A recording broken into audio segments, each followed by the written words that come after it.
This past summer, I backslid and experienced two of the most painful months of my life.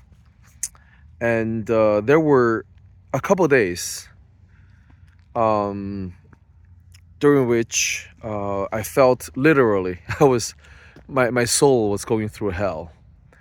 And that extreme, excruciating pain did not come from any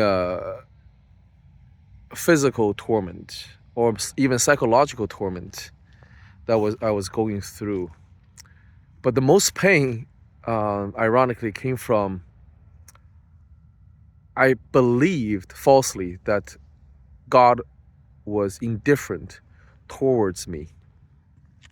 Because at that time I was sinning and I knew what I was doing was wrong.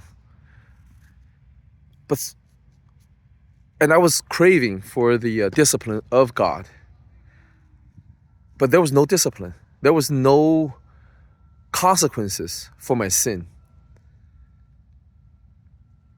And that's when I felt God just does not care about me anymore. During that time, I almost wish that God could cause an accident, that I would lose an arm or a leg or my sight, At least I'll know that, oh, God is still with me, He is disciplining me so that I would not, commit the same sins again. But no, there was none of that. And I felt this extreme panic that there's indifference from God. And that's the most unbearable pain of this past summer. They say that the opposite of love is not hate, but indifference, not caring.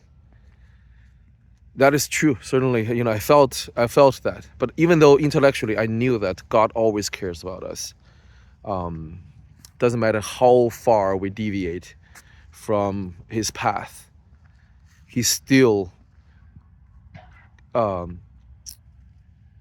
looks after us, and sends all the people that He can send to reach out to us, to try to correct us and bring us back onto the right track. But when we're sinning, we ignore those things. We don't see those things. We begin to listen to the enemy who tells you God doesn't care about you anymore. And this whole experience taught me a really deep but painful lesson, which is do not sin. God says don't sin, not because for His sake, it's for our own sake, because sin separates us from God, and we can literally fall into the trap or the lies of the devil, thinking that God is away from us, God is separated from us. So not sinning is a tool we have to prevent us from being separated psychologically or emotionally from God. May Jesus be with you.